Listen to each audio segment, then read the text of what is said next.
나는 전능하신 아버지 하나님 천지의 창조주를 믿습니다. 나는 그의 유일하신 아들 우리 주 예수 그리스도를 믿습니다. 그는 성령으로 잉태되어 동정녀 마리아에게서 나시고 본디오 빌라도에게 고난을 받아 십자가에 못 박혀 죽으시고 장사된 지 사흘 만에 죽은 자 가운데서 다시 살아나셨으며 하늘에 오르셔 전능하신 아버지 하나님 우편에 앉아 계시다가 거기로부터 살아있는 자와 죽은 자를 심판하러 오십니다. 나는 성령을 믿으며 거룩한 공교회와 성도의 교제와 죄를 용서하는 것과 몸의 부활과 영생을 믿습니다. 아멘. 찬송가 408장입니다. 408장.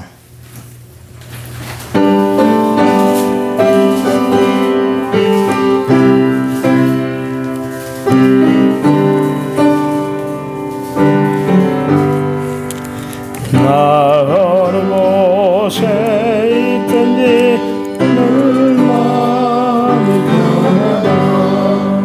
주 예수 주신 평안 늘 충만하도다. 나의 마음속이 늘 평안해. 나의 마음속이 늘 평안해. 악한 죄 파도가 많으나 늘 평안해. 내 맘에 솟는 영생수 한없이 흐르니 목마른 다시 없으며 늘 평안하도다. 나의 마음속이 늘 평안해. 나의 마음속이 늘 평안해. 악한 죄 파도가 많으나 마음이 늘 평안해. 참되신 주의 사랑을 경험치 못하네. 그 사랑 내 맘 여시고 소망을 주셨네. 나의 마음속이 늘 평안해. 나의 마음속이 늘 평안해. 악한 죄 파도가 많으나 마음이 늘 평안해. 주의 손과 고난을 왜 몸소 당했나. 주와 함께 고난 받으면 면류가 넣겠네. 나의 마음속이 늘 평안해. 나의 마음속이 늘 평안해. 악한 죄 파도가 많으나 마음이 늘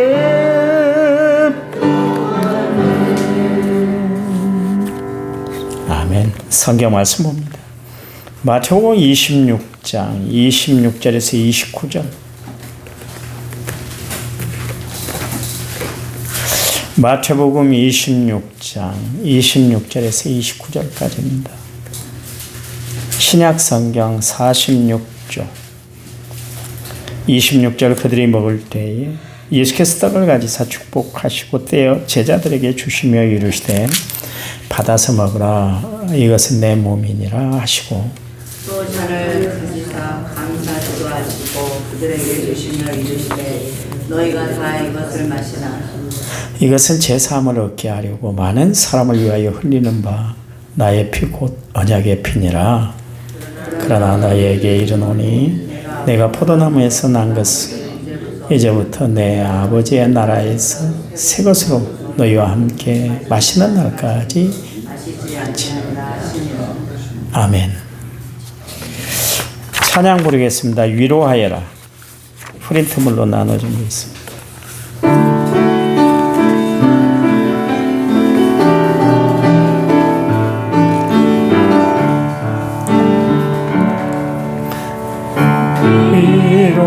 위로하여라. 내가 너를 위로했듯이 눈물 닦아주어라. 내가 내 눈물 닦아줬듯이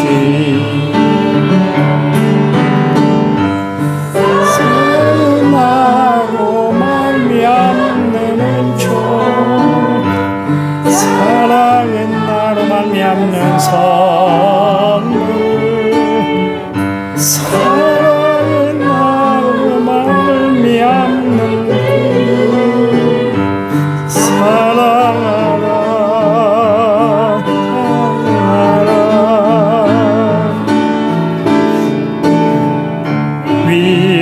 위로하여라. 내가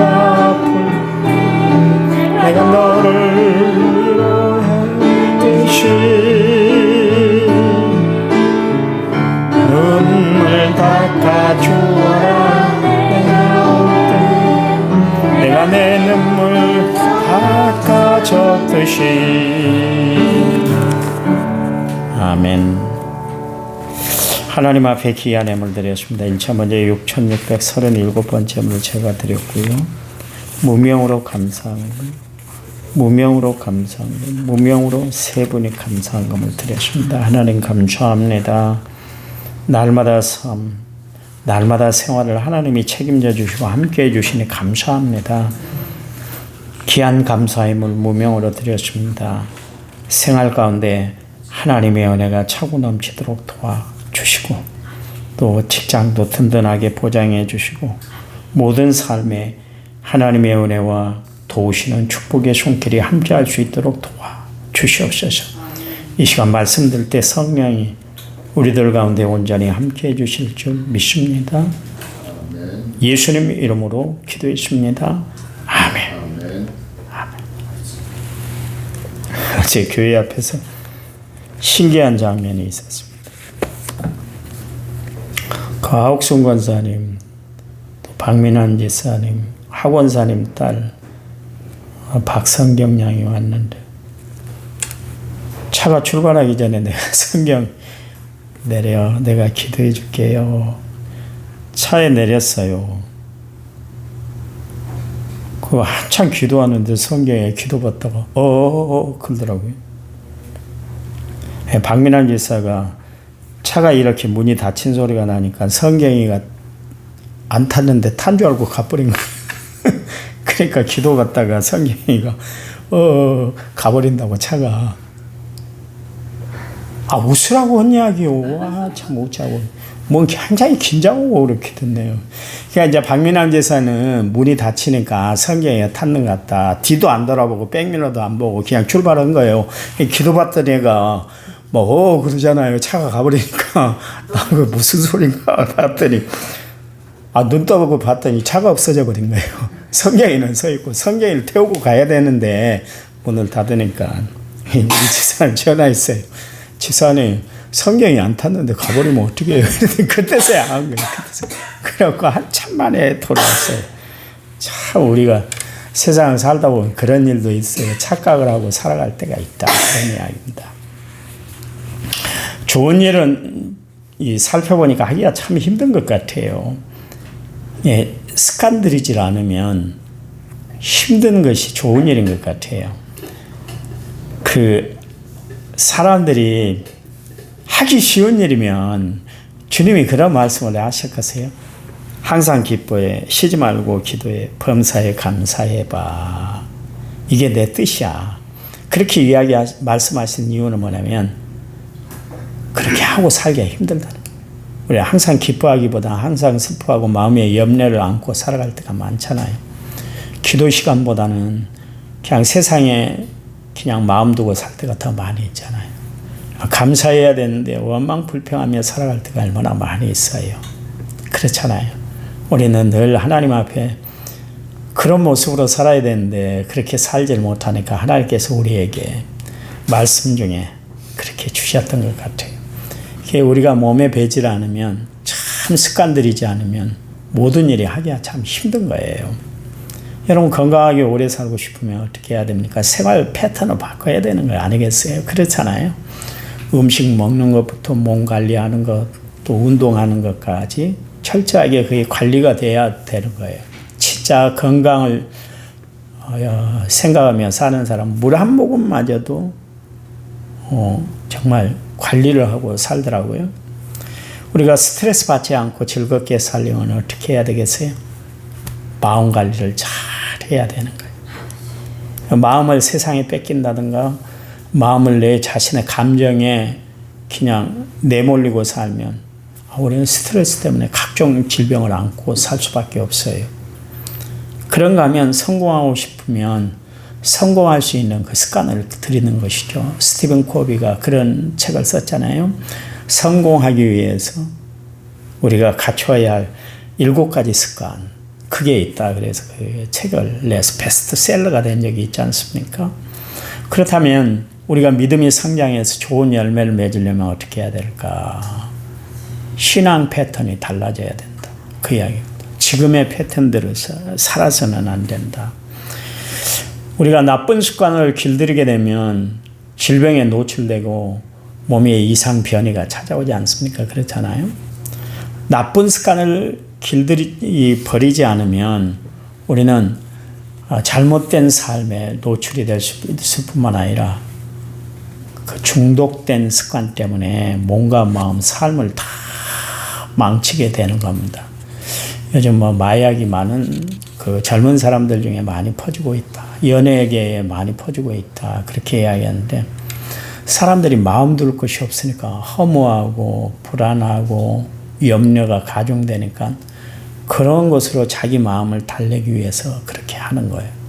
예수 믿는 우리에게도 여전히 불안하고 염려하고 복잡한 일이 있게 되잖아요. 이걸 극복할 수 있는 훈련이 돼 있어야 되는 거예요. 훈련이 되지 않으니까 그냥 힘든 일, 어려운 일이 있으면 그냥 모든 삶을 포기해버리고 세상 사람들과 똑같이 그렇게 살아갈 때가 있는데요. 자꾸 훈련을 해야 되는 거예요. 내 자신을 이기는 훈련, 성령이 함께하는 훈련, 말씀의 지배를 받는 훈련, 기도로 무릎 꿇는 훈련, 이런 것들이 있어야 내 자신을 이겨낼 수가 있기 때문에 그래요. 엘리야가 갈멜산에서 불을 내렸잖아요. 그래서 엘리야의 별명이 불의 선지자 아닙니까? 그건 무슨 이야기냐면 불같이 뜨거운 사람이다. 정말 남자다운 사람이었는데요. 근데 이세벨의 간계의 소리를 듣고 그 광경을 보고 결국 간이 콩알만해져가지고 저 브엘세바 로뎀나무 아래 가서 죽기를 갈망하잖아요. 엘리야도 그 훈련이 됐어야 됐어요. 근데 그게 안 되니까 막 방황하고 갈등하고 죽기를 갈망하고 그랬잖아요. 다윗은 수도 없이 어려움을 참 많이 겪었는데 불구하고 훈련이 된 사람이에요. 그래서 어려서부터 그랬고 자라면서도 그렇고 또 노인이 되기까지 그게 훈련이 돼 있으니까 자신은 사망의 음침한 골짜기를 다닌다 할지라도 해받는 건 난 두려워하지 않아. 무섭들 않아. 힘들어하지 않아. 왜 힘이 안 들겠어요? 다윗이라고 왜 불편한 구석이 없었겠어요? 그런데도 불구하고 넋이 그것을 이겨낼 수 있었던 비결은 뭐냐면 훈련, 트레이닝이 되었다. 그런 이야기입니다. 예수님의 제자들을 3년 동안 끌고 다니는 것은 다른 것 때문에 아니잖아요. 트레이닝 시키기 위해서, 훈련시키기 위해서 그러는 거예요. 확실히 운동을 하다 보니까 잘하는 사람이 있고 못하는 사람이 있는데 잘하는 사람은 꾸준히 하는 사람이에요. 그 사람들이 잘합니다. 신앙생활도 어떤 사람이 잘하는가? 꾸준히 하나님 앞에 나와 정말 자기를 단련하는 거예요. 그래서 주님이 말씀하셨잖아요. 나를 따르려는데 자기를 부인하고 자기 십자가를 지고 나를 따라야 돼. 그 이야기는 그저없이 훈련을 받으라. 그런 이야기입니다. 그래요. 습관이란 건 뭡니까? 어떤 것을 계속 거듭거듭 하는 사이에 몸에 그게 배여서 굳어진 상태, 그게 이제 습관이지 않습니까? 그래서 무슨 때 습관은 뭐 언제까지 간다고? 여든까지 간다고? 3살 버릇 여든까지 간다. 그런 이야기를 하지 않습니까? 그건 어려서 몸에 밴 그 습관이 그대로 가는 거예요. 여러분, 여러분이 지금 삶을 살아가는 것, 어렸을 때 밴 거 그대로 가요. 그대로 가게 돼요. 제가 어렸을 때 어머니가 얼마나 밥상머리에서 훈련을 시켰는지 몰라요. 아버님이 먼저, 어르신들이 먼저 젓가락 들기 전에 들면은 얼마나 배를 맞았는지 몰라요. 이 버르장머리 없는 놈이라고. 애절도 모르냐고. 아버님이 드시고 나서 그 다음에 수저 젓가락을 주는 거야. 그 예절법을 가르쳐 놓으니까 지금도 그 습관이 들어서 내가 장로님들하고 식사할 때도 먼저 드세요. 집사님들하고 식사할 때도 먼저 드세요. 먼저 드는 거 보고 그 다음에 내가 먹어요. 그게 습관이 되니까 고쳐지질 않는 거예요. 여러분, 습관이란 거 여러 가지가 있잖아요. 치약을 짜는데 어떤 사람 밑에서부터 말아서 짜는 사람이 있는가 하면 어떤 사람은 가운데를 푹 찔러서 짜는 사람이 있어요. 늘 이야기합니다. 저 이 왼팔이 많이 아픈데 들기가 참 힘든데 왼팔부터 먼저 와이셔츠를 집어넣고 양복을 집어넣으면 오른팔은 그냥 쉽게 가잖아요. 근데 이 오른팔을 넣고 그 다음에 왼팔을 넣으니까 아이고 아파 그러면서도 여전히 왼팔을 뒤에 넣어요. 이게 습관이 되니까 그런 거예요. 습관이라는 건 이렇게 참 무서운 건데요. 여러분, 좋은 습관을 들이고 살아가는 성도들이 되시기 바랍니다. 어거스틴이 그런 이야기를 했지 않습니까? 신앙이란 거룩한 습관을 들여가는 것이다. 그런 이야기를 했습니다. 신앙생활은 다른 것이 아니잖아요. 거룩한 것이 몸에 대해서 습관적으로 계속 그것이 이어지는 것, 그 지속적인 훈련 과정을 이루는 것이 그게 신앙생활이다. 그런 이야기입니다. 왜 여러분들이 신앙생활을 하는 거예요? 왜 새벽마다 나와서 기도하고 그렇습니까? 기도가 습관이 돼야 되니까. 예수님도 봐보세요. 습관을 따라 그래서 습관을 따라 기도하러 가셨다. 그러셨다. 예수님도 기도를 습관처럼 하셨다. 그런 이야기입니다.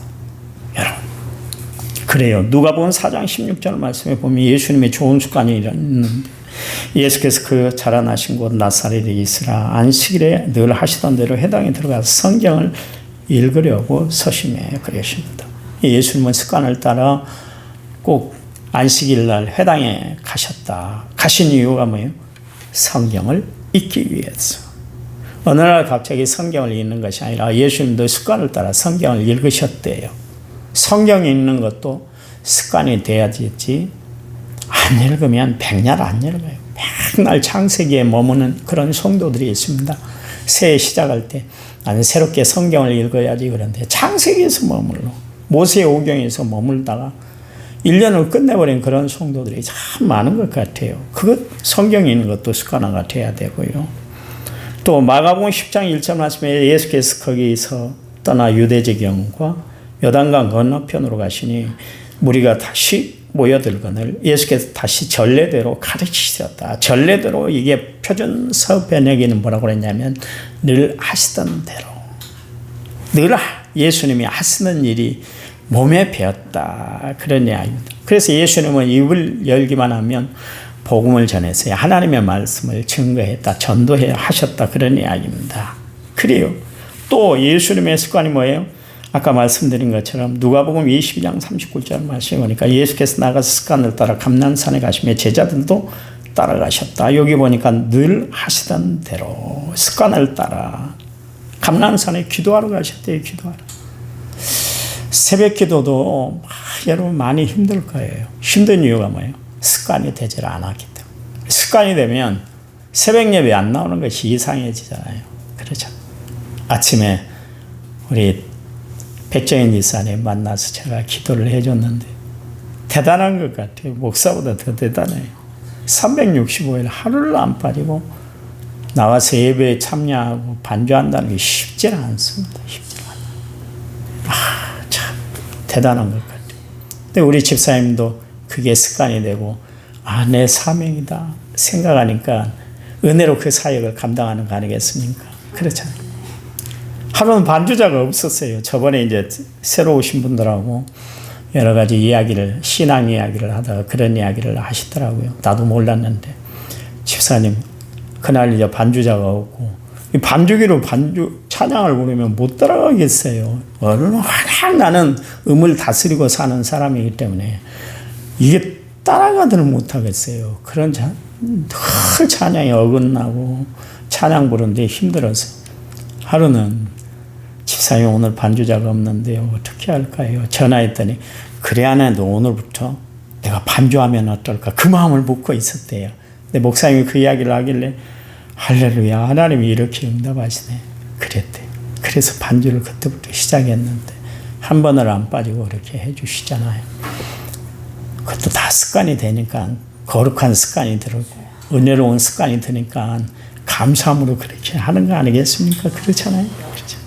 여러분 좋은 습관을 들이시기 바랍니다. 그래서 경건의 훈련을 하고 살아가는 총독이 되시기 바랍니다. 오늘 본문 말씀 뭐냐면 예수님이 체험 만찬을 하시는 사건이에요.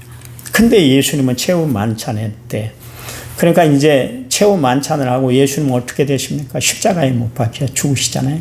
가장 어려울 때 가장 힘든 시간이 다가왔을 때 그때 예수님이 한 행동이 오늘 본문 말씀에 기록되어 있는데요.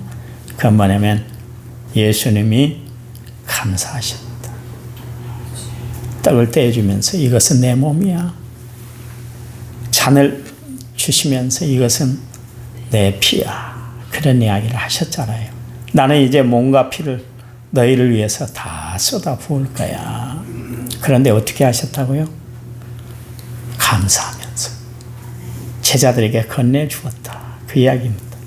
가장 어려울 때 우리는 힘들고 복잡하면 감사를 잃어버리고 살잖아요. 오히려 원망 불평하고 마음에 막 불퉁한 것으로 가득 차서 우리가 살아갈 때가 많이 있잖아요. 근데 예수님은 우리에게 모본을 보여주셨는데 원망 불평하지 아니하시고 그때 오히려 감사했다. 그런 이야기입니다. 여러분 힘들고 어려울 때 원망 불평 조건을 찾는 사람이 아니라 감사하며 살아가는 성도들이 되시기를 간절한 마음으로 부탁을 드립니다. 감사하세요. 이번 맥주 감사는 여러분의 인생에 있어서 가장 감사하는 그런 시간이 되시기를 간절한 마음으로 부탁을 드립니다. 하나님 감사합니다. 예수님 이름으로 기도했습니다. 아멘. 우리 합심해서 기도합니다.